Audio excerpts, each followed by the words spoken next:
recording on our I just conversation. need your audio on. Please, Okay. everybody mute yourself during the meeting, except for the people who are presenting so that we don't get background noise. The formal meeting will close at 7, and then the Zoom link will be open for another half hour for any conversations or other things that people would like to talk about unmoderated. Just before that, Unrecorded. there will be announcements. So the 4 agreements for Courageous Conversations are: stay engaged, experience discomfort, speak your truth, expect and accept non-closure. And we'd also like to acknowledge the people who have cared for this land for generations before the first settlers arrived. We'd like to recognize that we are meeting, even if virtually, on the ancestral lands of Native nations. In Wisconsin, there are 11 federally recognized Native American sovereign nations, 6 different Ojibwe nations in northern Wisconsin, Ho-Chunk, who were removed forcibly but walked back, only much later were able to buy lands, Potawatomi with land in Milwaukee and Forest County, Menominee are still on sacred lands that they've inhabited for at least 14,000 years. The Oneida relocated from New York State in early 1800s, along with the Mohicans and Brothertown Indians. We acknowledge these indigenous communities who have stewarded the land through generations and pay respect. We wish to pay respect to their elders past and present. Did you hear that, Billy Bob? So I'm going to turn it over to Amy, who is going to moderate our meeting. Thanks, Amy. Thank you, Neil, for a thorough welcome and covering our 4 agreements, as also recognizing the land that we are participating on. So tonight we have a treat. We will be viewing Community Action Inc.'s video, Everyday Racism. Before I play the video for everyone, we are going to turn the floor over to Beth Talon, and Beth will give us some behind the scenes information, some origins of what this project was intended to be, what it evolved into.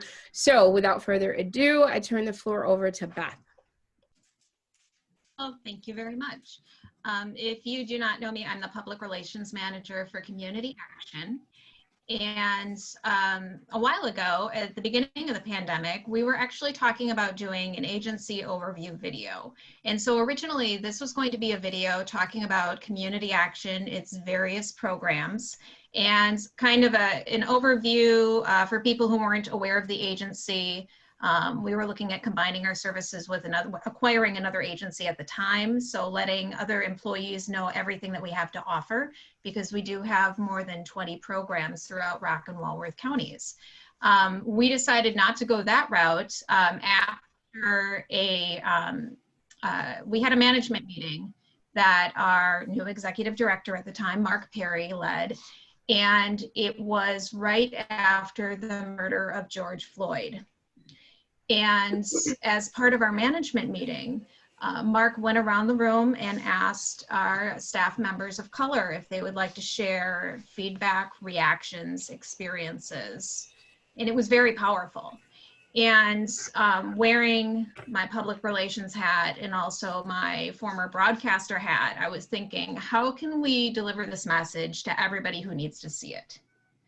And so Mark and I met with Stephen from Drywater Productions again, and instead of doing an agency overview, we thought that we would talk to staff members of color. We solicited volunteers. Not everybody agreed to do it, which is absolutely fine. It is a very tough topic to talk about, and we recognize that it is re-traumatizing to talk about these experiences. So we were as respectful as possible. And we asked 3 questions when we talked to staff members. It was, when was the first time you experienced racism? How do you experience it now as an adult in your everyday life? And how can we do better?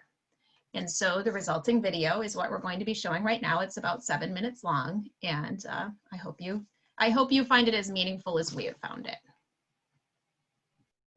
Thank you, Beth. So before we go into the video, I just wanted to give you the layout of our discussion tonight. We are fortunate enough to have some Community Action Inc. employees who are featured in the video, and each of them will have a segment to share personal stories and experiences beyond what is captured in the video, and then we'll open it up for discussion. So I'll keep an eye on the chat while that is happening. And then finally, we also have Stephen Pickering with us, who will be giving kind of the directing and the editing perspective of this impactful video. So I will start the video now.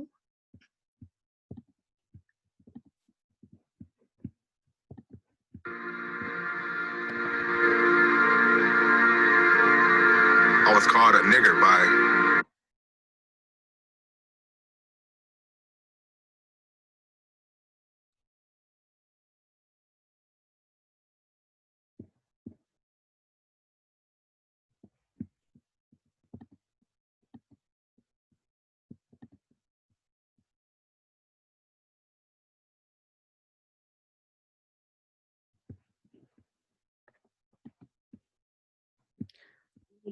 Log in again and see if we can get that to work better.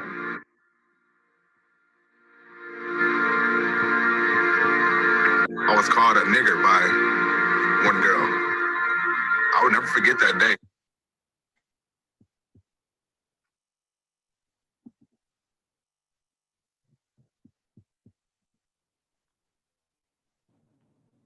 I still remember it like it was yesterday. The first time I became conscious or aware of racism, I was in kindergarten, actually. I was 5 years old.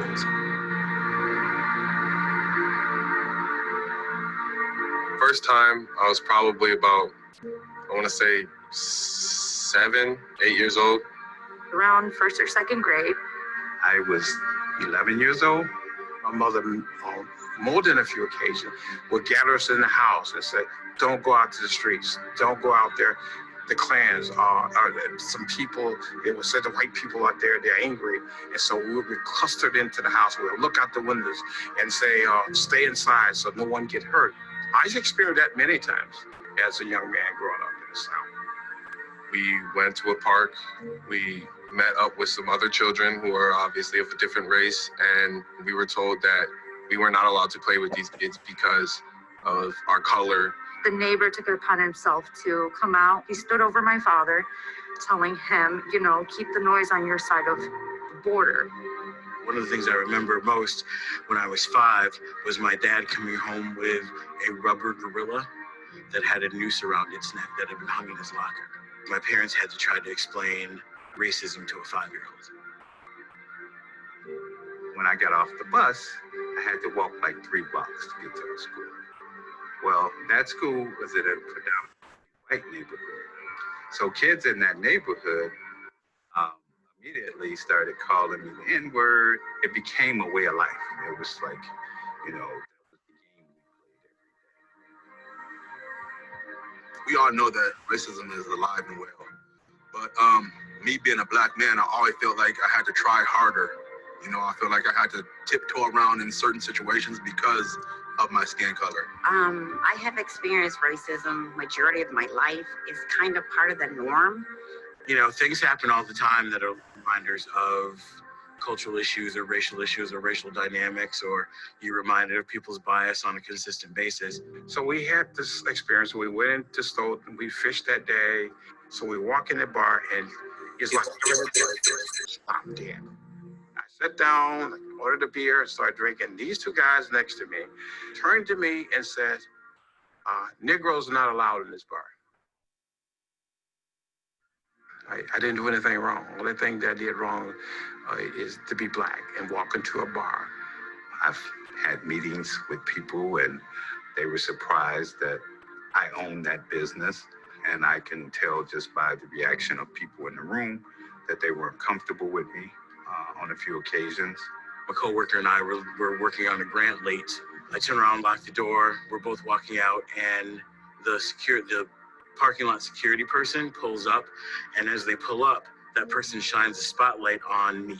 The person still kept the spotlight shining on me and kept following me to my car in their car while they were in their vehicle, until I got in my car and pulled off and left. I actually brushed it off until my coworker brought it up in a meeting the next day about what had happened to us and how disgusted she was that somebody would do that to me. The day after Thanksgiving, I was shopping at a local department store here in the area. As many people was exiting the door, it was beeping. As I began to exit the store, I was stopped by a gentleman and said, "Excuse me, can you step over to the side? I would like to see your receipt." So I was, of course, compliant, and they apologized, wanted to compare every item from 10 to 15 items in my bag. More of the story is they were probably watching the wrong person, but due to the color of my skin, this is something that happens daily in my world. I went to my special friend's birthday party at the bar. There was a guy passed by, obviously eavesdropping. He said, "Y'all Asian Chinese is the one that bring Corona here." With all things going on in here, I am just step back. How can we be better? It's really simple. It's using your voice. It's challenging behaviors. People know when somebody says something biased or bigoted or racist or sexist. We just have a tendency not to say anything. I think it's harder being a black father nowadays. Society they don't make it easy. They look at black men and they think of thugs, gangsters, and I always try hard to be different. I wanted a different image for black men. It's more so being aware, not assuming because someone is speaking Spanish. Oh, and your mom, we you, talked. or You their heard. people. I would say a little bit educate yourself. And if you want to get to know their culture, ask questions. This have to change first before there could be any other changes. Ideas have to change, mindsets have to change before we see any positive change. If this never changes, we don't expect changes.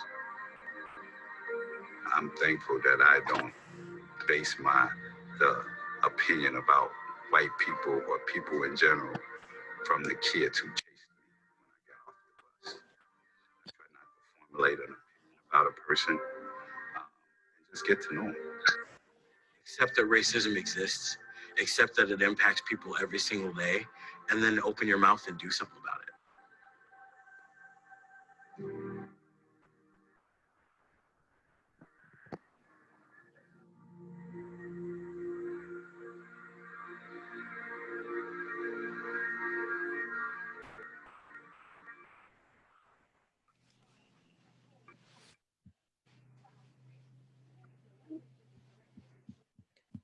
So Beth, thank you for sharing that with us, the video, and for recommending that this be our topic for December. We want to start with microaggressions graphic. So we just want to make sure that everyone has a similar understanding of some of the language we might be using this evening. So Beth put together a graphic for us. I'm going to share my screen and I'll read it. So don't panic if, Amy, I still can't see it. So no worries. Okay, here we go. So forms of microaggression, we have 3 categories here. So the first is microassaults, characterized primarily by a verbal or nonverbal attack meant to hurt the intended victim through name calling, avoidant behavior, or purposeful discriminatory actions. The second is micro insults, characterized by communications that convey rudeness or insensitivity and demean a person's racial heritage or identity. And then the final category of microaggressions is micro invalidations. So characterized by communications that exclude, negate, or nullify the psychological thoughts, feelings, or experiential reality of a person of color. So microaggressions broken down into 3 categories: micro assaults, micro insults, and micro invalidations. So our first guest this evening is no stranger to courageous conversations. We have James Turner, who is featured in the video, and James is going to share a little bit about his experience in creating the video. If there is content experiences that that you would like to share, James, that were not captured in the video, please feel free to do that, and I will watch the chat for any messages that come up, any questions, and I will let you know when those come up. Thank you, Amy. I think one of the things when we did the video, it was kind of ask myself, should I bring these past experiences up? Because sometimes past experiences, even at our age, could be some daunting task. It could be something that, wow, I remember that, and it was very painful. Past experiences that are painful is hard to talk about sometimes. Again, I'm probably the oldest member and experienced a lot of things in the South when it came to racism.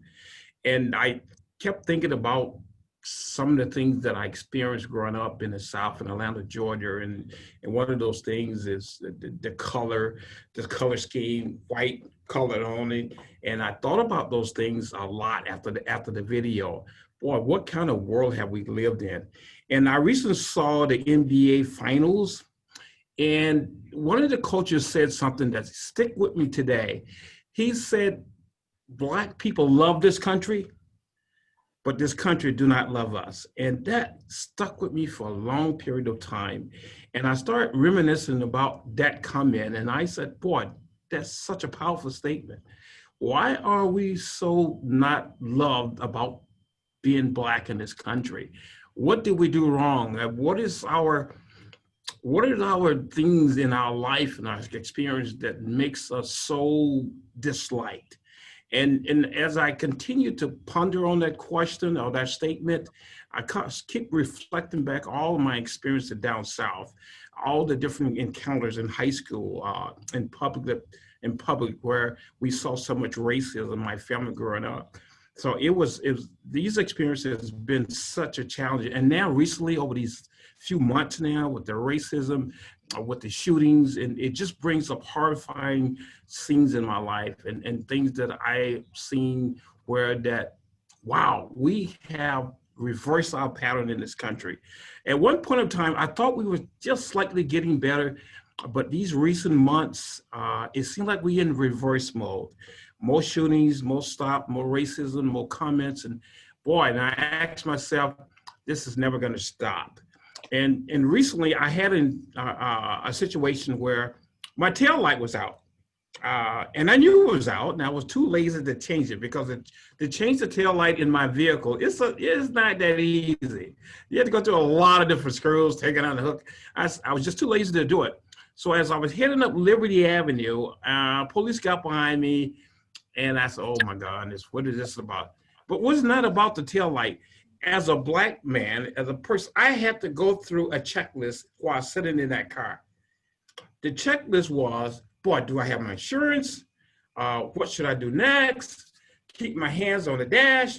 Boy, because our mind was just flooded with these things because of the experiences you read about. Black men getting shot, making wrong moves, and all that. And my mind is flooded with a checklist. And I should not be that way. It should not be there that I have to go through a checklist worried about what's going to happen with next. So the gentleman, the police came up, asked, he was very polite, but my mindset was a checklist. And that was a terrible experience that no one should have to experience because of racism or what you think may happen because you're a Black man.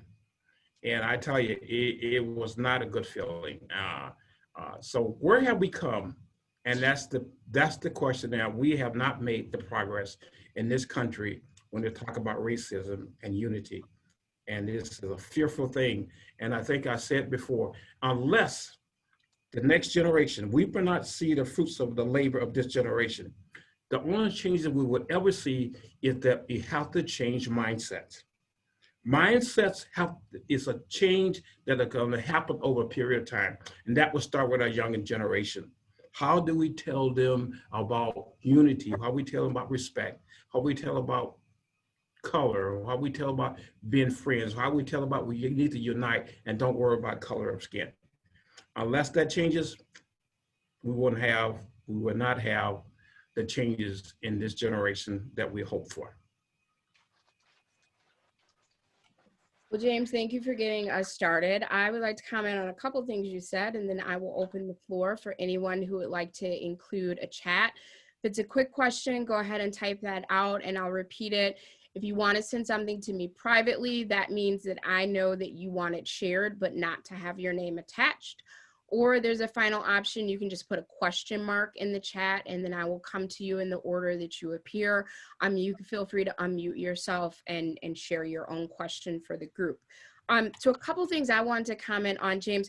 One, you mentioned what have we done wrong? And I would submit that the answer is nothing. That when you think about the origins of Black people in this country through enslavement, that we are dealing with a lot of guilt and shame and hatred of people that have oppressed us and the backlash that that causes us in our everyday life, and how that is generational. So enslavement is not going on in the same form as it was 400 years ago, but you are still dealing with that guilt, shame, and hatred. And again, unfortunately, that is generational. And the other thing that I would love to comment on is you said that this is happening more. I actually don't think it is. I think it's being recorded now. And that's something that just wasn't happening years ago. I don't think there's an uptick. I think it is much more public now. And that's a good thing and that's a horrible thing. So I would love to hear from other people. There is a comment in and it was private, so I won't give the name. Just give me a second to read. It says, please don't give up on older white people. We won't. Well, thank you for that comment. The fear is hidden by guilt, shame, and then there's a question mark. Janet, would you like to unmute and share some more?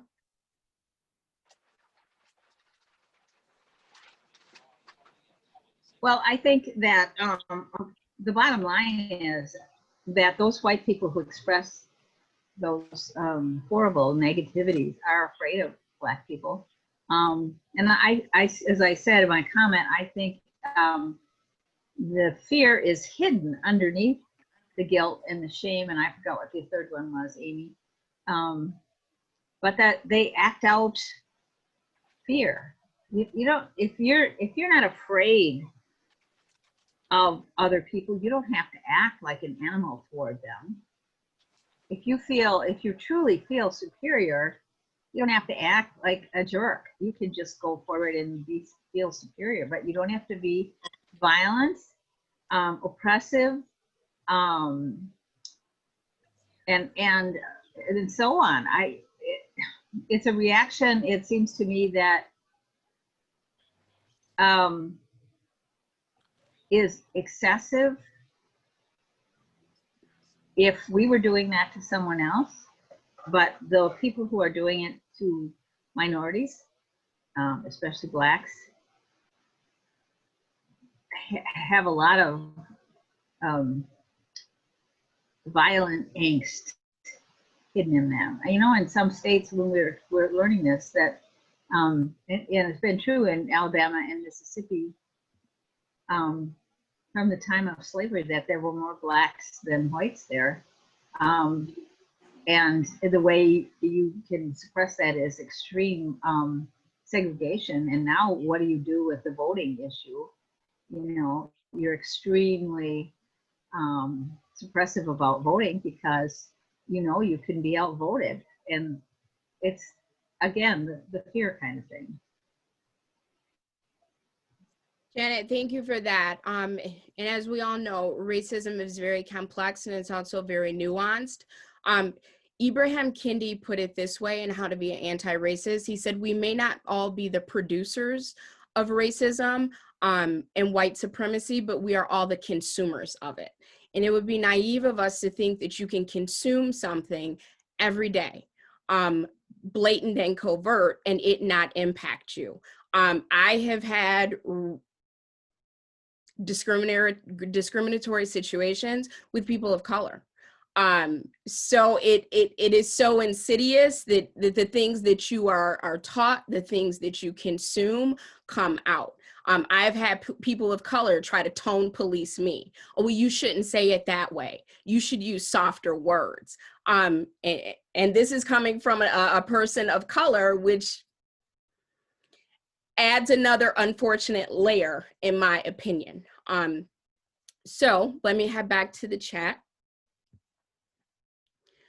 But it is not Black people and non-BIPOC. For those of you who don't know what BIPOC is, it's Black, Indigenous, people of color. But it's not for Black or non-BIPOC to educate older and younger whites. It is not our job. The library and Google are free. Definitely understand that sentiment. As a woman of color, I can tell you that some friends, not friends, but some acquaintances I have, believe that I'm their go-to Black person. And I just tell them, if that is the extent of our relationship, you need to find someone else or cut me a check. Because I am not your person to call for all things Black or all things people of the global majority. So find someone new if that is the extent and boundaries of our relationship, or cut me a check. Either is acceptable. But absolutely. Are there other comments? James, you still have the floor. If there are other experiences that you would like to share that were not captured in the video, and I will keep my eye on chat if there are other questions or comments. Shirley Williams has her hand raised too. Amy. Oh, thank you, because I cannot see who is not on my screen. So Beth, I appreciate that. Shirley, please unmute yourself. Sorry, it took me a moment to get out of the screen. For some reason, my Zoom keeps going in and out, so I apologize in advance if that happens again.